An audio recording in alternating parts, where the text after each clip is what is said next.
এই এসি চাইছে। পাওয়ার চিলটা করে দাও না। পাওয়ার চিল তোর এসি চাই? আর পাচ্ছি না। এসি চাই বল বল বল এসি চাই কিনা বল। উপর থেকে ফেলবো এসি। আমারও চাই। তোমারও চাই?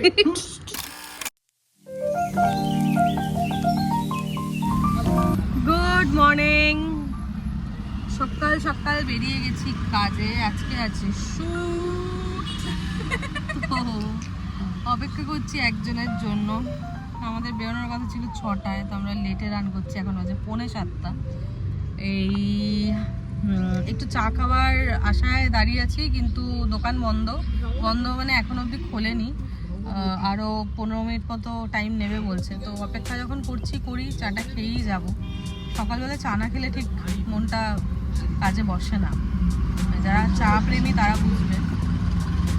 চলো দিনটাকে শুরু করা যাক আস্তে আস্তে।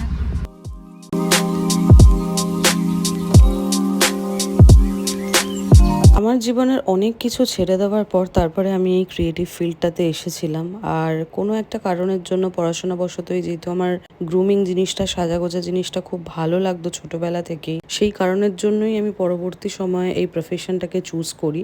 যদিও আমার কাজটা পুরোটাই ম্যানেজমেন্টের, বাট মেকআপটা আমি শখে বা ভালোবেসে করি। এইটা শিখতে বা এটা তৈরি হতে অনেকটা বছর লেগেছে, কারণ একদিনে কোনো কিছুই প্রপার পেরেছি তা নয়। আগের কাজ এখনের কাজ দেখলে, বাট ভালো লাগে সেই হিসেবেই করি। আর খুব যে মানে পারফেক্ট আমি নিজেকে বলবো সেটা আমি নই। হয়তো আমি এখনো অবধি 60% পারফেক্ট, এখনো 40% অনেক কিছুতে বাকি আছে। বাট যাই হোক, এটাই হলো দৈনন্দিন জীবনটা আমার। আর আমার সাজাতে বা সাজতে খুব ভালো লাগে। সাটল মেকআপ, হালকা মেকআপ, ন্যাচারাল যত থাকবে সেটা খুব পছন্দ করি। আর বোল্ড ব্যাপারটা অ্যাকচুয়ালি ক্রিয়েট করতে ভালো লাগে আমার চোখের জায়গা থেকে। তোমরা সবাই জানবে যে আমাদের ইন্ডিয়ান ফেসে চোখ বিষয়টা ভীষণ অ্যাট্রাকটিভ যে কোনো মানুষের। তো সেটাকে যদি একটু সুন্দর করে ডেপথ ওয়াইজ হাইলাইট করা যায়, সেটাকে দেখতে কিন্তু খুব সুন্দর লাগে বিষয়টা। তো এটাই, সারাদিনের জার্নিটা অতটা সহজ হয় না, কারণ আমরা রাস্তায় দাঁড়িয়ে দাঁড়িয়ে কাজ করি, স্পেশালি আউটডোর যখন শ্যুট থাকে। তো ব্যাপারটা শুধুমাত্র এসিতে স্টুডিওতে বসে কাজ করা হয় তা নয়, বাইরেও কাজ করা হয়। তো দেখতে এখন যতটা ভালো লাগছে ততটাই কষ্টকরও হয়, কারণ এখন প্রচন্ড গরম ও প্রখর রোদ। আর কলকাতায় শ্যুট করতে করতে একটা একঘেয়েমি হয়তো কোনো সময় লাগে, কিন্তু তারপরেও কোথাও একটা ভালো লাগাও থেকেই গেছে বা থেকে যাবে আজীবন, মৃত্যু অবধি। যে আমরা এই শহরটা জুড়ে বড় হয়েছি, শহরটা থেকে অনেক পাওনাই হয়তো আমাদের রয়েছে, আগামী জীবনেও হয়তো হবে। আর সবার সাথে একসাথে কাজ করার একটা মজা আলাদা। আমরা অলওয়েজ টিম ওয়ার্কে বিশ্বাসী, তো সেই হিসেবেই আমরা সবসময় কাজ করি। আর লাকিলি যতজনই এসেছে গেছে কাজ করেছে, তারা তাদের মতো করে ভালো কাজই করেছে আমাদের সাথে।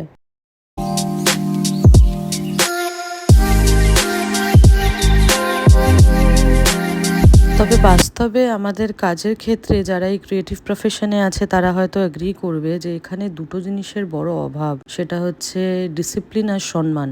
এই দুটো জিনিস অ্যাকচুয়ালি কারোর মধ্যে আছে, কারোর মধ্যে নেই। যার মধ্যে আছে সে ভুগছে, যার মধ্যে নেই তার কিছু যায়ও আসছে না।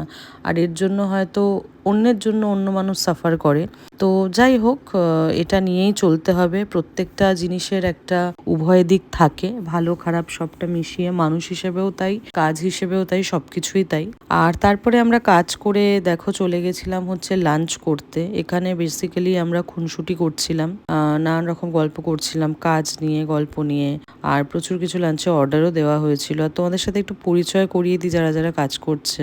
এটা হচ্ছে সুকন্যা, যে আজকে মিউজিক ভিডিওতে অ্যাক্ট করেছে। আর ওদিকে সুপ্রিয় বেচারা ঘুমিয়ে পড়েছে, যে মেল লিডে রয়েছে। মানে এত রোদ যে কারোরই শরীরে আর এনার্জিটা দিচ্ছে না। আমরা টানা 2-2.5 ঘন্টার ব্রেক নিয়েছি ট্রপিক্যাল সানের জন্য, তারপরেও যেন কারোর আর শরীরে দিচ্ছে না। আর তারপরে এটা হচ্ছে দ্যুতিমান হচ্ছে ডিওপি। আর ওদিকে রয়েছে কৈলাস দা, যে আমাদের সারথি, সব কিছুতে নিয়ে চলে। আর তুহিনকে তো তোমরা চেনোই সবাইকে। আর কাণ্ডারি বা মাথা যাকে বলা যায়, যাকে নিয়ে চলি আমরা, সেটা হচ্ছে এই যে সৌরদীপ্ত। আর আমরা একটু মজা করছিলাম, কারণ ওর এই অ্যাপেল ওয়াচটাতে না খুব সুন্দর কার্টুন আসে, তো ওটা আমার দেখতে ভীষণ ভালো লাগে, মানে বেশ মজাদার লাগে বিষয়টা। আমি এমনিই বড় খুব কার্টুনের ফ্যান, আর এরকম কিছু জিনিস দেখলে তো আমার মনে হয় বারবার জিনিসগুলো দেখতে থাকি। তো ওই কারণের জন্য আমি বারবার ধরে ওকে বলছি যে একটু কার্টুনগুলো দেখি। তো দেখাচ্ছিল, ওরও খুব মজা লাগে যখনই এরকম কিছু দেখে। তো এখানে এই কার্টুন ক্যারেক্টারটা সে পড়ে যাচ্ছে, ব্যাডমিন্টন খেলছে, এই সব করতে থাকে সে সারাদিন ধরে। আর তারপরে আমাদের লাঞ্চ এলো। লাঞ্চে যেহেতু অনেকগুলো অর্ডার ছিল, একটু টাইম নিয়েছে। মাশরুম, চিকেন, বেবিকর্ন সব কিছুই আমরা নিয়েছিলাম। তো খাওয়াটা খুব ভালো বানিয়েছিল তোমাদেরকে, তবে ইনস্টাগ্রামে যারা ফলো করো তারা হয়তো রিলসে দেখতে পেয়েছো আগে। এখানে যাই আমরা আগেও খেয়েছি, খুব ছোট্ট একটা জায়গা কিন্তু ভীষণ ভালো খাবার বানায়। লাঞ্চ করতে গিয়ে হাঁপিয়ে গেছি এখন আমরা। প্রচণ্ড গরম, এসিতে থেকেও গরম লাগছিল, কারণ জায়গাটা একটু স্পেসটা কম। এবার আমরা কোথায় যাবো? ময়দান। তারপরে দিন শেষ হবে।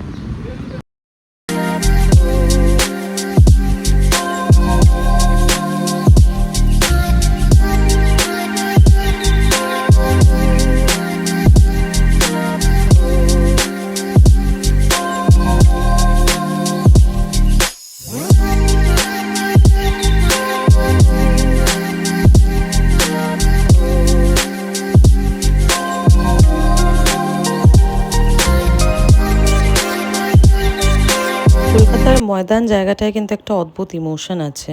যারা কলকাতা ঘিরে থাকতে ভালোবাসে, যারা বাঙালি বাঙালি আনাতে থাকতে ভালোবাসে, তারা কিন্তু জানে এর মর্মটা কোথায় লুকিয়ে।